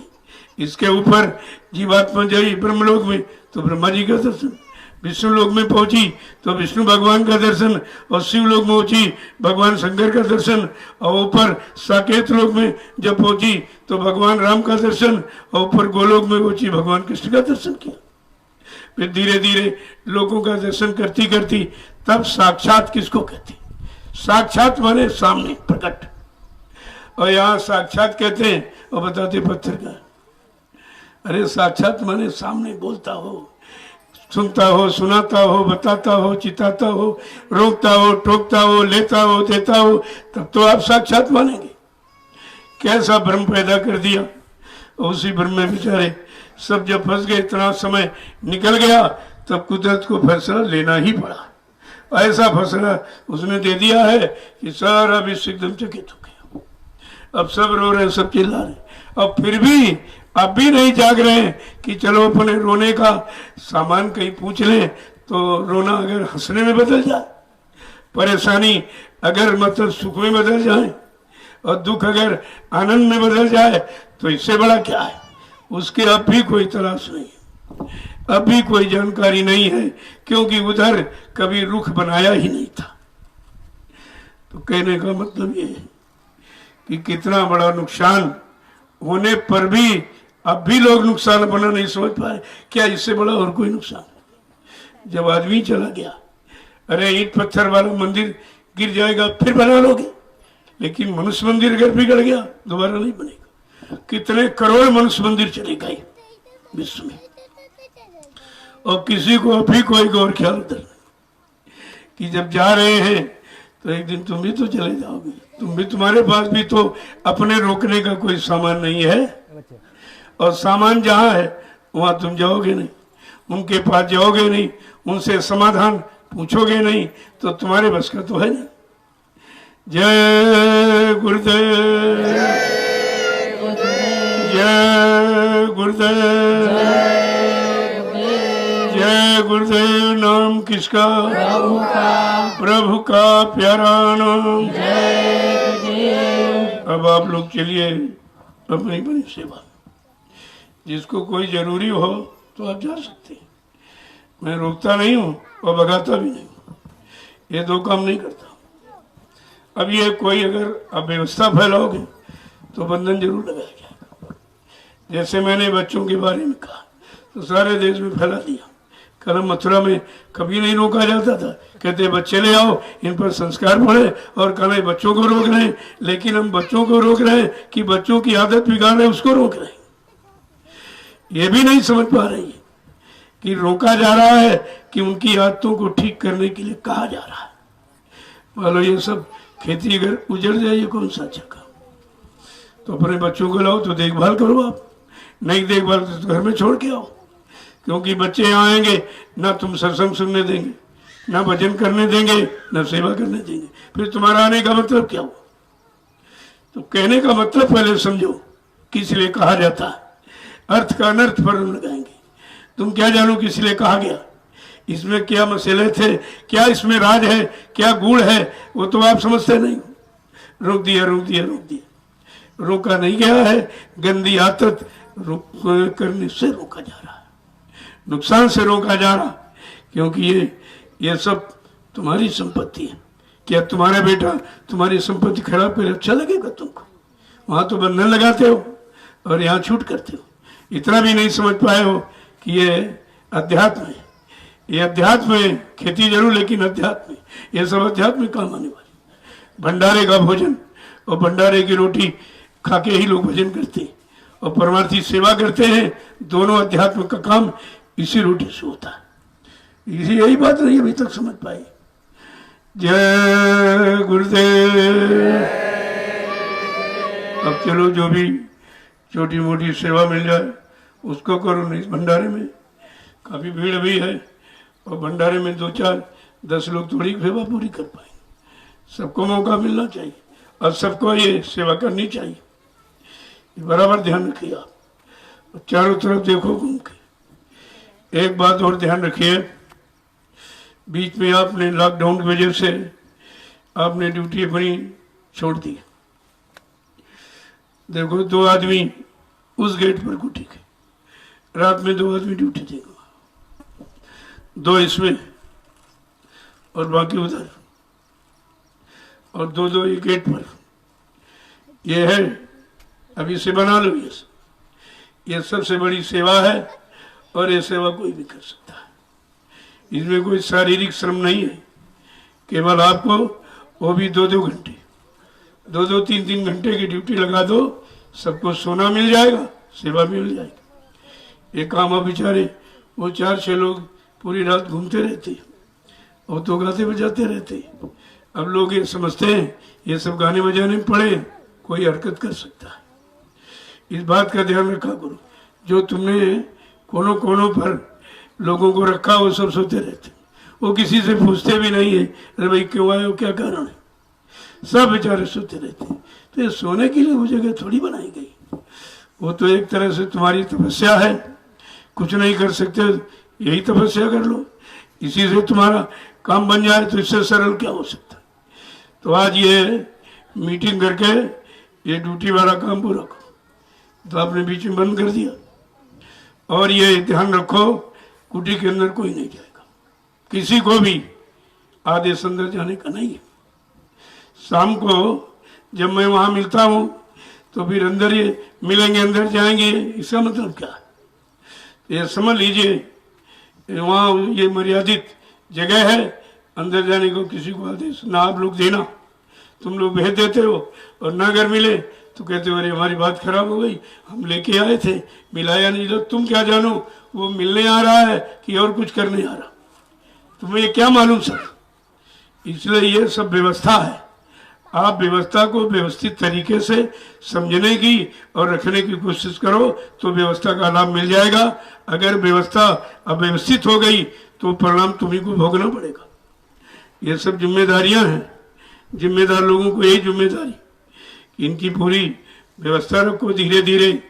अब समय तो खराब है, इससे ज़्यादा खराब क्या हो सकता। तो उस खराब समय को ध्यान में रखते हुए कोई खराबी गंदगी आश्रम में ना आने पावे, ये सबकी जिम्मेवारी है। तो आप इस बात को समझा करो, ये ड्यूटी सख्त कर दीजिए आप। वो बेचारे जो घूमते हो तो खैर घूमते ही हैं, अब वो गाने बजाने में रहते हैं। उनको अगर कोई उधर मान लीजिए कोने में कोई पकड़ के मार रहा हो तो गाने बजाने में लगे, नहीं सुनाई भी नहीं देगा, और गाने बजाने में दूसरों को भी नहीं सुनाई देता है। ये भी चीज है ना। तो इसलिए ये सब लोग अपनी अपनी जिम्मेदारी समझो। कुछ काम नहीं करते हो तो रात में ये सेवा का काम करो, ये तो काम सबके लिए है ही। तो 2-2 3-3 घंटे की ड्यूटी लगा लो तो आपको सोना भी मिल जाएगा और सेवा भी आपकी हो जाएगी। ये सब अदल बदल के रखो, एक ही आदमी नहीं, एक ही रखोगे तो उसको भी अहंकार हो जाता कि हम ही काम करें, क्या हम ही सेवा करें। सेवा मिली उसका नहीं सोच पा रहा कि चलो हमको सेवा मिल गई कि हम ही करेंगे क्या, और नहीं कोई कर सकता। तो तमाम तरह का तर्क वितर्क शुरू कर दोगे, लाभ से वंचित रह जाओ। इसलिए सबकी ड्यूटी लगाओ। जितने लोग हैं दिन में कोई नहीं काम करते वो ड्यूटी लगाओ, उनकी ड्यूटी लगा दीजिए। और महिलाएं शाम को 10 बजे तक, इसके बाद उनकी ड्यूटी नहीं होगी। शाम को उनकी ड्यूटी अंदर रहेगी प्रांगण में जहाँ सब लोग सोते रहते। उनकी भी ड्यूटी जरूरी है कि उसमें भी तमाम तरह की कुछ कमियां त्रुटियां पाई गई हैं, क्योंकि औरत से तो सावधान रहती है। और अगर औरतें ही गड़बड़ कर दे तो फिर गड़बड़ हो जाएगा। इस समय ज्यादा कुछ पेशेवर आ जाती हैं लेडीजें जो बच्चियों को खराब करने का काम करती, दूसरों से फंसाने का काम, रुपया पैसा लेकर के। और तुम सीधे साधे हो, तुम समझ नहीं पाते इस बात को। अपनी ड्यूटी सख्त रखिए आप। नारी को नारी से खतरा हो सकता है, पुरुष से नहीं होगा, क्योंकि पुरुष से तो सतर्क रहती हो और नारियों से लापरवाही हो जाती। तमाम ऐसी आ जाती गिरकट, तुम जानते नहीं, उनको समझते नहीं। वो जय गुरुदेव कह दिया सदरी पहन लिया, तुम उसी में धोखे में हो जाती। सदरी टोपी सत्संगी नहीं है। टाट बोरा अगर सत्संगी होता तो 1 करोड़ को टाट बोरा एक आवाज पर पढ़ाया गया, कितने ने टाट की महिमा समझी, सब खत्म हो गया, कुछ नहीं रहा। जबकि कितने जोर शोर से कहा जाता था कि जब देश आजाद हुआ, गांधी महात्मा ने लोगों को पैर छू छू के 5000 लोगों को खद्दर नहीं पहना पाया, 5000 लोगों को खद्दर धोती पैजामा कुर्ता नहीं पहना पाया। कल मैंने एक दिन की आवाज पर ऐसी फैशन परिस्थिति दुनिया में 1 करोड़ लोगों को बोरा पहना दिया। कहा ये छोटी चीज है, और किसी ने इसको नहीं समझा, किसी ने समझा ही नहीं कि टाट बोरे की महिमा क्या है। क्यों ये टाट फकीरी बेधारण, अगर कोई फकीर होता तो फकीरी की कदर करता। ये स्वार्थी लोभी लालची ये फकीर बन जाएंगे टाट बोरा पहनने से क्या। तो टाट की मर्यादा थी। जब ये काफिला निकला तो मतलब यानी सबको काफिले में साथ ले गए, सामने खड़ा करते लाइन से खड़े हो जाओ, देखिए माँ बहन बेटियां हैं, इनके सामने मर्यादा के लिए तो लगोटी तुझको लगानी ही है, लेकिन इनकी मर्यादा इससे बचेगी, लगोटी से, और किसी कपड़े से नहीं बचेगी। ये रोज तुमको दिखाया कराया गया और कहा कि देश में न्याय सुरक्षा कौन देगा, ये लगोटी वाला कहता मैं देंगे। कहा मतलब ये बेरोजगारी कौन खत्म करेगा, कहते मैं खत्म करेगा। कहा टैक्सों की भरमार कौन रोकेगा, कहता था मैं रोके। अभी कहाँ चले गए, कहाँ चले गए। तो कहने का मतलब ये वस्त्र काम नहीं करता है, वस्त्र में आदेश सम्मिलित है। अगर सिद्धांतों को पहरा होता तो तुम्हारा काम हो गया, लेकिन तुम सिद्धांतों को पहना नहीं, केवल बोरा पहन लिया, तो बोरे से काम नहीं। और सब बोर हो गए, सब बोर हो गए, किसी को कुछ नहीं मिला।